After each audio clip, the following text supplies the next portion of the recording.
Here we go. So we're back doing the actual stuff, and for you, because again, the other group is just a skosh ahead, uh, and we'll go back to what we were doing. And what we were doing is we were talking about the germicidal agents. I know even though I gave them a little head start on genetics, we'll get to that Monday. So this was the one we were using, and I recall we had done these. Correct me if I'm wrong, which is fine. We had done the gas, and we had done the iodine, and we had done the Clorox, and we stopped here. And it's why I stopped here. There's a lot to say about it.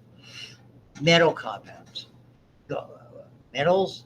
Okay, and they do it differently now, as far as I know. I haven't been you had to have cavities filled, but for years cavities were they put either originally gold that got too expensive, then they started to put silver and amalgams, mixtures of silver.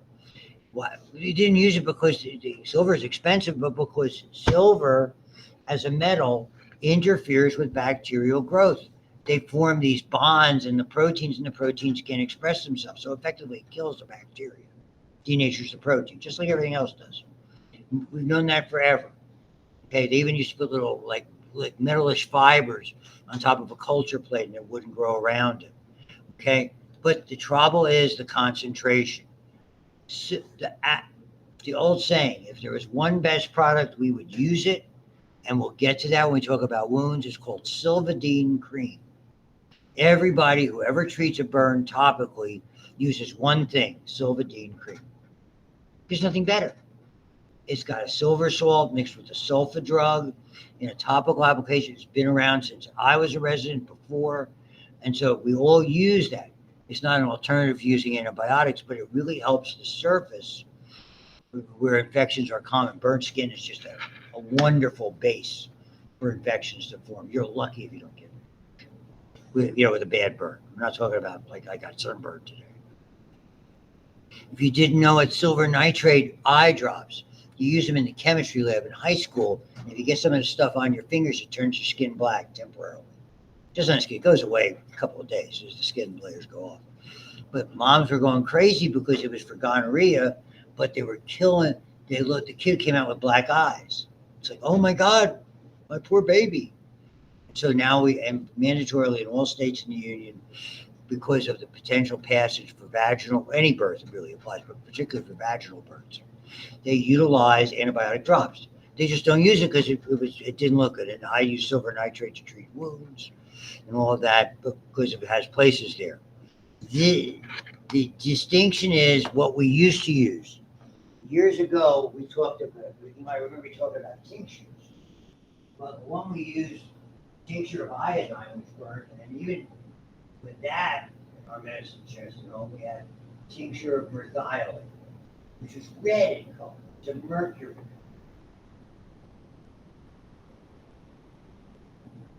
And it stung just as much, and because it stained the skin, we stopped using it. It was much harder to wash off. We used to paint it on, it was pre-op.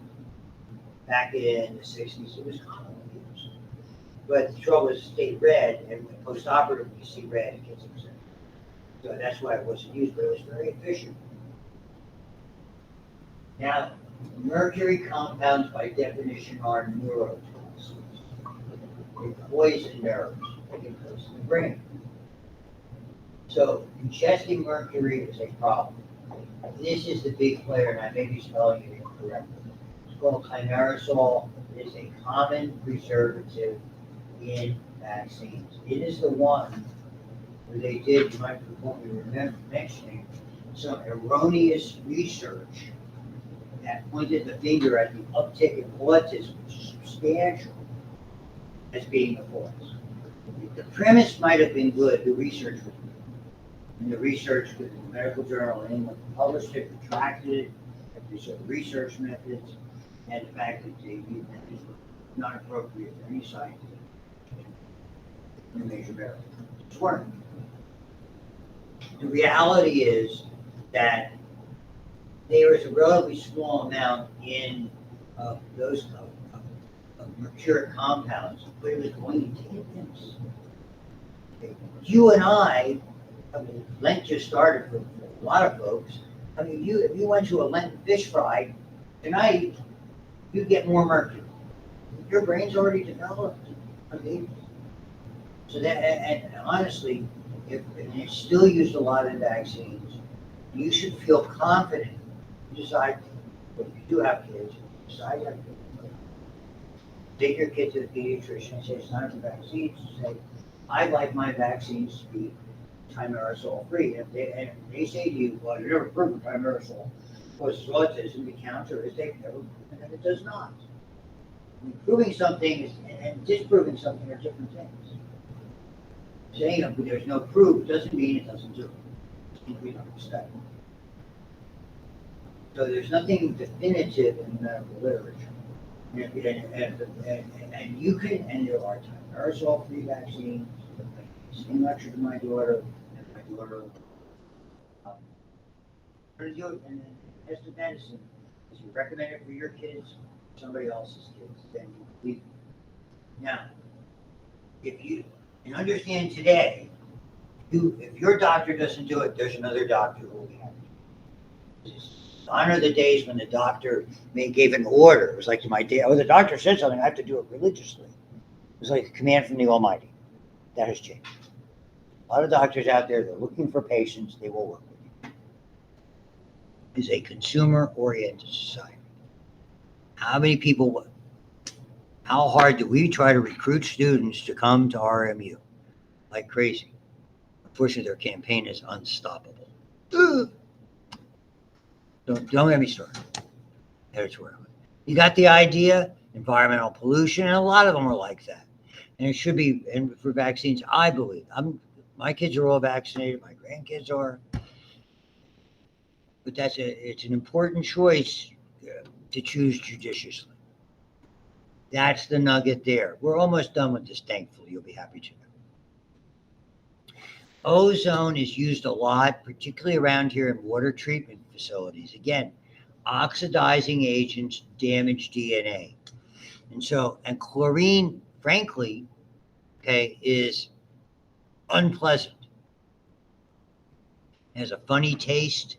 And so they've tried to use different chemicals because a lot of times, I mean, imagine if you get water, sometimes tap water, you get that metallic taste. It's unpleasant. I mean, it doesn't mean there's anything wrong with the water. Where I used to live over in McCandless Township by North Hills Pacific Hospital, you couldn't drink the water. I mean, it wasn't that great if you put it through a Brita or a Pure filter. I mean, I got bottled water. What the hell? But that's what happens is being an unstable form of oxygen, it really evaporates relatively rapidly comparatively. It doesn't mean it's not dangerous, which it is, but it dissipates fairly easily, so you don't have that. So and so it's used a lot in water treatment. It's not really something I focus on here, but you should be familiar with. This we have to be very familiar with. This is the category where hydrogen peroxide is. Hydrogen peroxide is a very versatile agent. The category is peroxygens. This peracetic acid, even though it's more potent and it can be a sterilant, as can hydrogen peroxide, very effective, organic, etc. I don't know enough about it to ask questions about it, but it's an area we look at because these agents dissipate, like ozone to a certain extent. They dissipate in the environment. So they are biodegradable and environmentally friendly. So, and that's a big consideration. So hydrogen peroxide, if it's highly concentrated, what we call vapor phase, very hot, very concentrated, we sterilize. We sterilize those juice boxes before we seal them, those containers that are shelf stable, because it evaporates so quickly. Okay? Then you superheat the material and put it in there at 140 degrees for 3 seconds and seal it after it's cleansed like that in a very automated machinery type of deal. And that's shelf stable for a long period of time. So it's really important when I was talking to you about those gastrointestinal devices, the colonoscopes, those suitcase systems use that to sterilize it. And again, it dissipates almost immediately. That's the beauty of it. The first time the first gym that I went to around here, when the people started to focus a lot on environmental friendly. Think of who goes to a gym. This was a gym that had a contract with UPMC called Silver Sneakers, where they want retirees and senior citizens. I wasn't at that age then, because UPMC will pay for it. The healthier, the more they go to the gym, the less likely they're going to have problems that's going to cause UPMC to spend money. And a lot of people over there. You can't use something with harsh vapors. You can't clean stuff out with Clorox. Okay, it'll smell terrible. People start to cough. They used hydrogen peroxide and orange oil, which is another very effective agent for breaking down undesirable things. You use it in a lot of laundry soaps and things, but it's environmentally friendly. So they use that, and you spray it on the machines, you'd wipe them down. People are working out, they're huffing and puffing, and they're not coughing around like crazy. So it can be used on surfaces as a sterilant. This is what you do in the lab. It's called the catalase or the bubble test. If your cells are injured, if you put hydrogen peroxide, it bubbles right away. Your skin is intact, it does not. If there's a bacteria in the lab, what happens is when your cells are injured, they release the catalase, so it causes the hydrogen peroxide to bubble and release a lot of oxygen. That's why I use it on injured tissue, because even though it might sting a little bit, it's that reaction that's oxidizing the area. The bad news is if you put it on a wound that's healing, just like I mentioned about full-strength betadine, no good. You dilute it. So as you dilute it, it may lose some of its potency. It doesn't lose all of it. So it's still very effective. If you dilute, if you take an ounce of that and put it in a pint of water, you have a pretty good agent for cleansing wounds, and they'll still be able to heal. Yeah, they're better on inanimate objects because you don't have the residue. So it's really very, very versatile. The big problem is that if you put too much of it internally in a closed space, it also is a free radical and it can cause a lot of damage. So it's the kind of thing, and we do a little bit of this in wound infections. With penetrating wounds that go deep, you got to be careful. The stuff gets stuck in there. Would be the best way to describe it. So there's a whole thing of working with those. I have a fairly strong background in wound healing before wound healing was fashionable. Okay. Which leads us to historically the most significant compound that we don't really use a lot today. Okay, phenol. This is the one, remember Lister, father of aseptic technique, that guy? He used phenolic compounds. It was not carboic. The name was carbolic acid. There's an error. Okay, where there should be an L in there. And there's another one on the same sequence somewhere. Okay.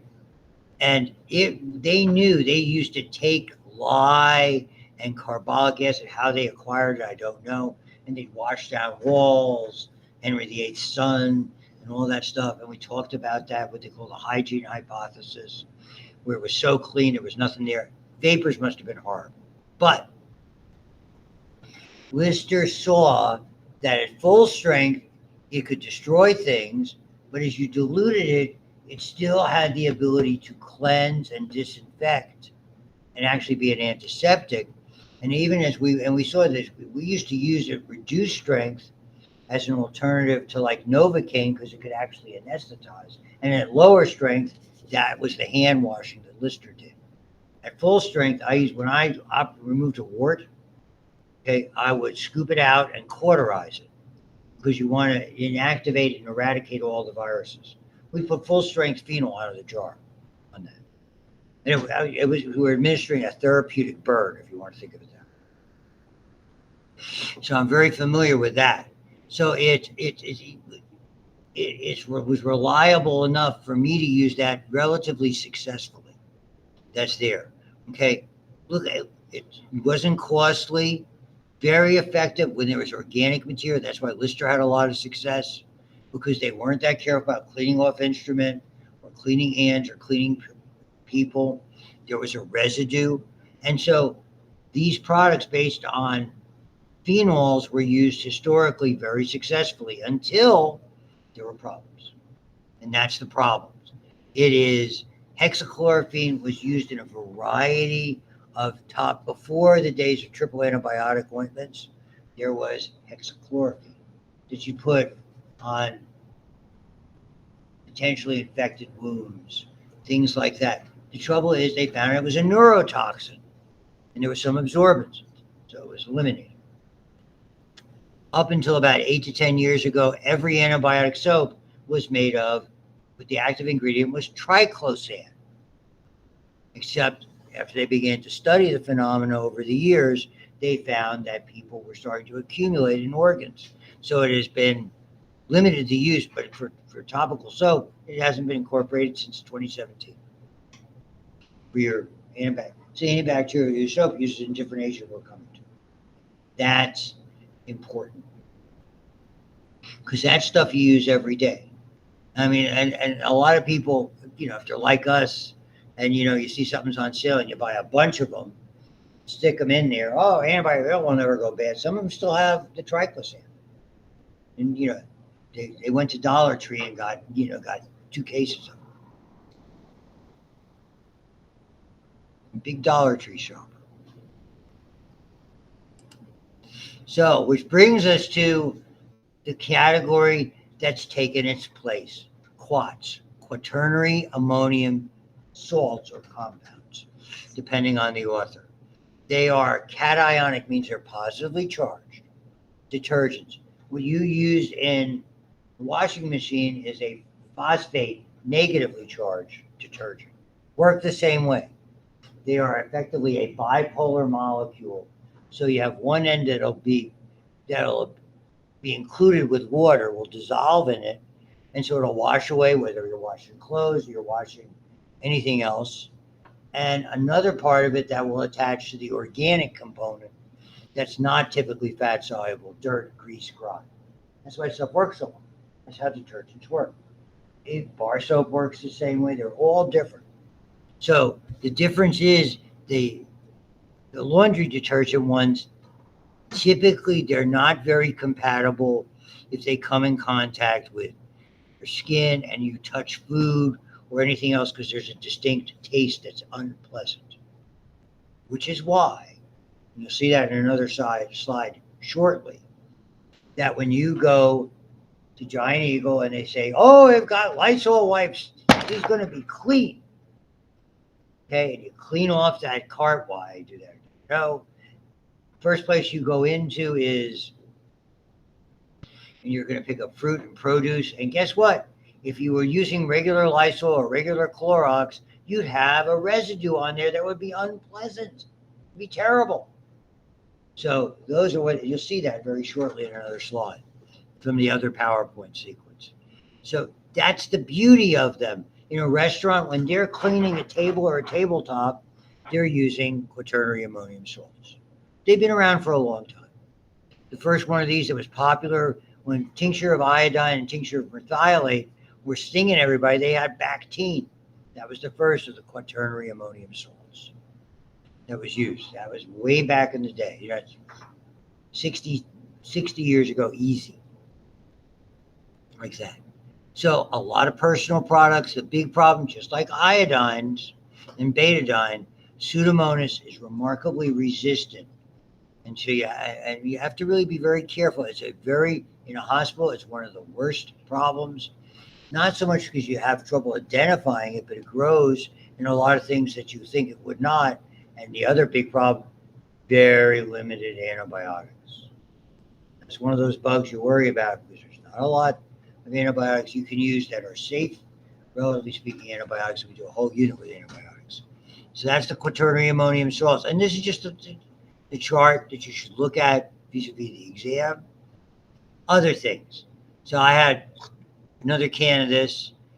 Don't tell my wife because the aspartame is bad for you. But I like this the best of all the diet beverages. Okay. Non-toxic and safe. Well, here they are. So I looked on here. The preservative in this is potassium benzoate. So it's a weak salt of an organic acid, benzoic acid. So when you see benzoate, propionate, and sorbate in your foods, they are preservatives. Like I said, as you can see over there with thimerosal, formaldehyde, those are toxic preservatives that are there. So what they do is, yeah, they alter membrane function, molds and bacteria. So at least they extend the shelf life or the life that you could reasonably expect them to have. Okay, and again, there's not a whole lot. It's not like they're killing anything, but they're really slowing or preventing growth. A lot, it's hidden. There used to be a lot more of these used in food because botulism wouldn't grow. This was known as saltpeter or potassium nitrate.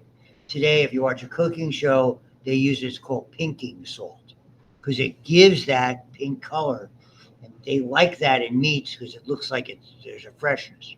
So when they're doing, if you're like me, corned beef or pastrami, if you're into that stuff, which I am, okay, that's part of the makeup that goes. So you'll see a lot of that if you watch a lot of cooking shows. But you see the problem, they're carcinogenic. For years, there was an abundance of these in hot dogs. So if you're a hot dog fan and it's your favorite hot dog, whatever it is, there used to be a ton of it. They were harmful. Now they're much more cognizant of that. Just to give you a little food science, because it's important. Things like that. Look, when somebody comes over for a cookout at your house, be concerned about what you're giving them. And again, refrigeration we talked about doesn't really do anything but slow it down. So at least there's an aspect of preservation. The big problem is food handling. When you freeze something, if you don't freeze it properly, it gets ice crystals very easily. Typically, that's handling. So you want to do, if you're going to freeze something, we all do the same thing. We take it, we just have it, we're just going to throw it in a plastic zip top bag or two and toss it in the freezer. Trouble is it gets beat up. That disrupts cells. You get ice crystals. Pros do IQF, individual quick freezing. They put it on a sheet pan, put it in the freezer, pull it out when they're all frozen. Then you can pack them. And a lot of times we freeze dry alternatively. This is what curing is. There's not a lot to this. By adding these various salts or sugars, you're pulling out water. You also can input flavor with this at the same time, depending on how you're going about doing it. As you can see, staph grows. Salt does not bother Staphylococcus at all. It's its preferred growth. So again, freezing and drying or drying with salting is very, very useful. And that's really, there's a lot of science behind dehydrating, and there's the freeze drying that's there.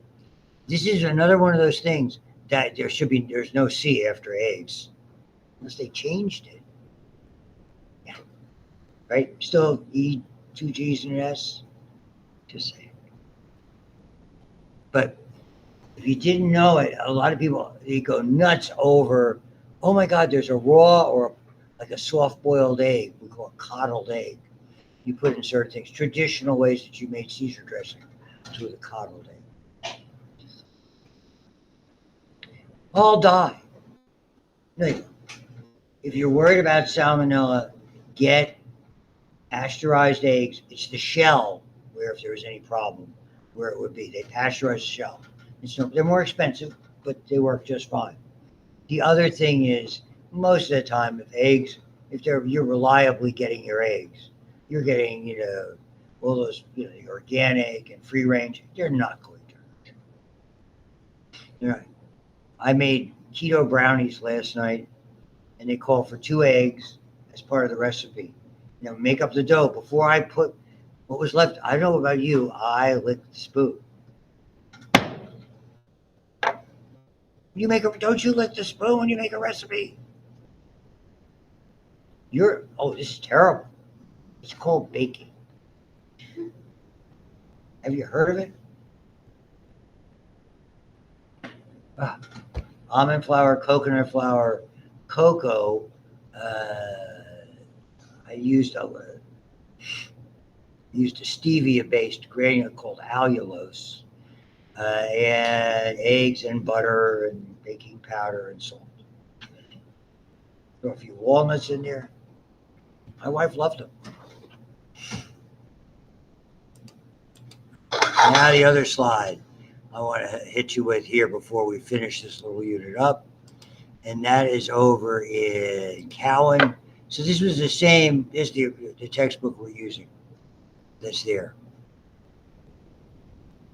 Oh, I forgot to.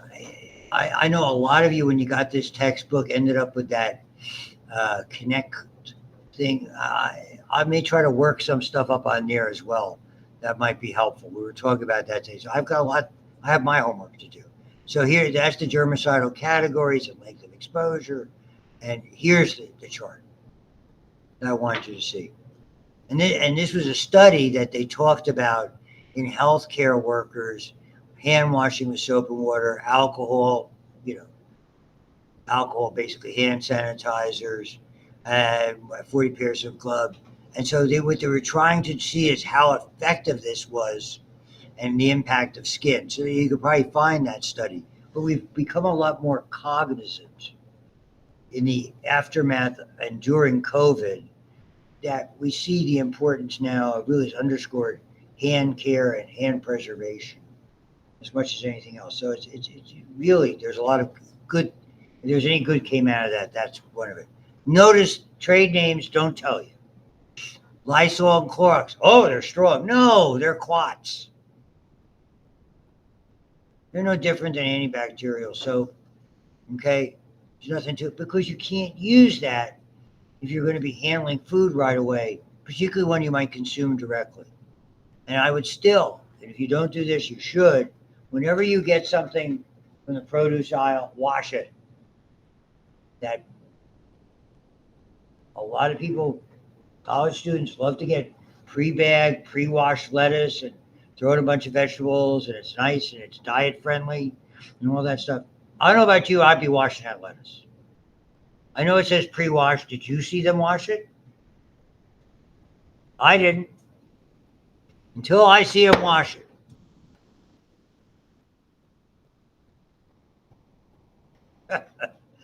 That's important. It comes from a higher authority, my wife. Make more actually said make more brownies. Just say it. You don't want to get her angry. I know I don't. Here, now, if you're removing mildew, if you got something, down in the laundry room, it's a mess. You want to use something strong. Lysol spray. So spraying it and disinfecting, it's not like you're doing major. It's helpful.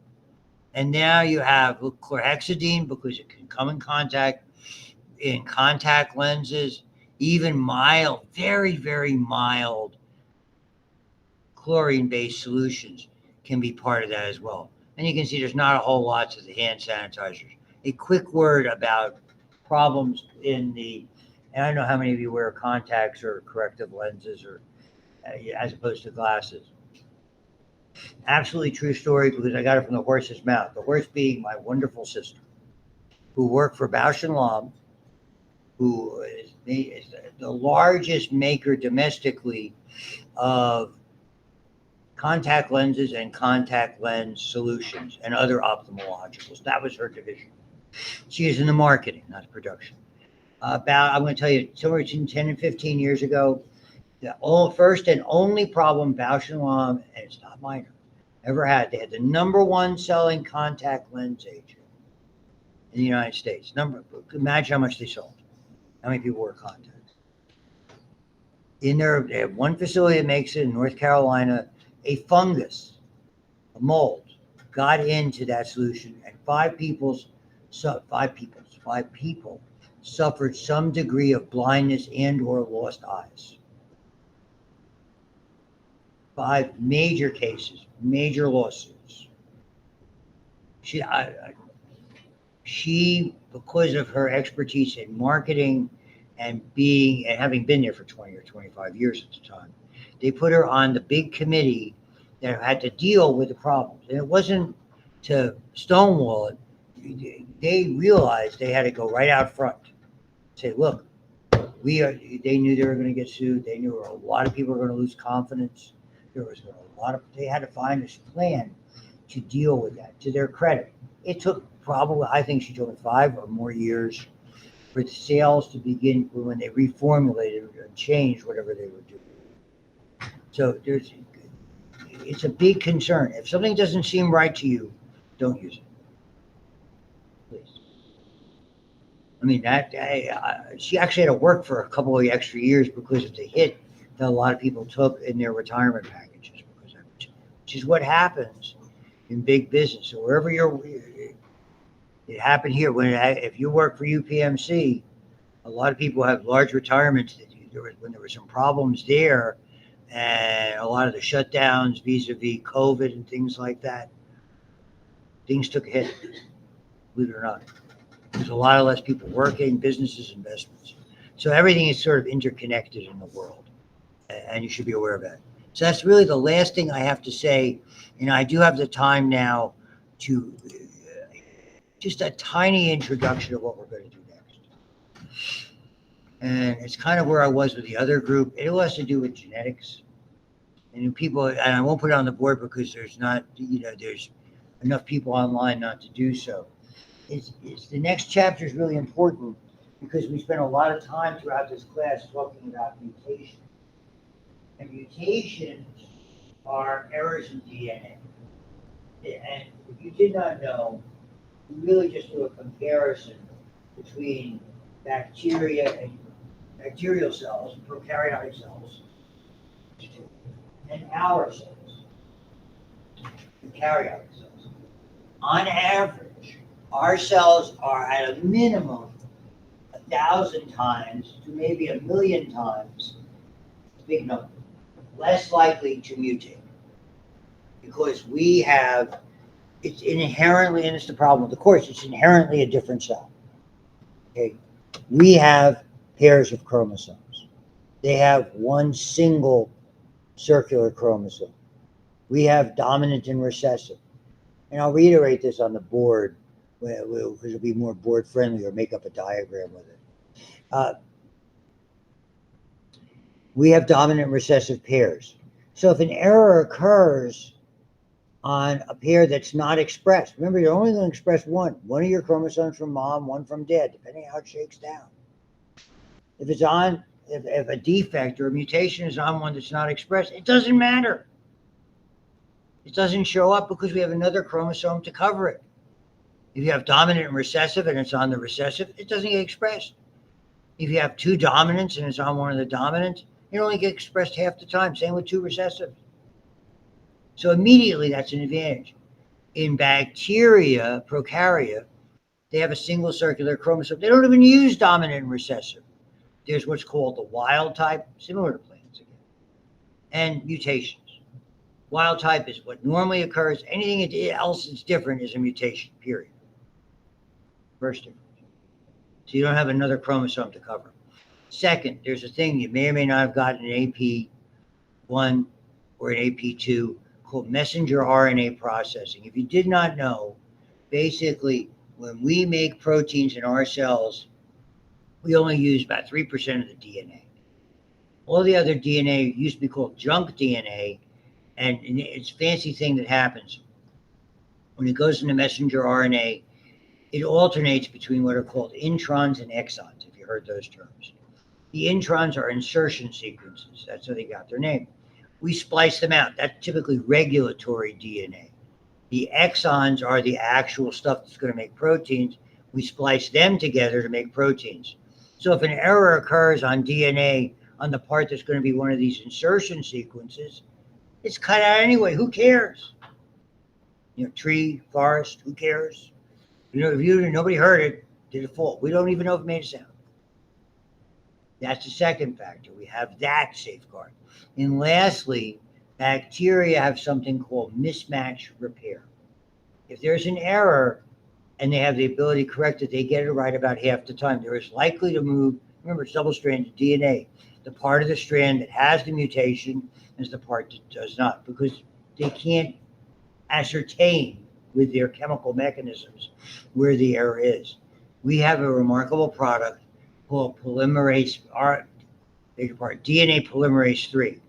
Not only does it identify errors, it corrects a appropriately the error. It gets rid of the mutation and rebuilds the right strand. It's very advanced. I'll leave you with that. There's a lot of mechanisms, but we have to understand why mutations are such a pain in the neck. Thank you very much. Have a great weekend. Have fun.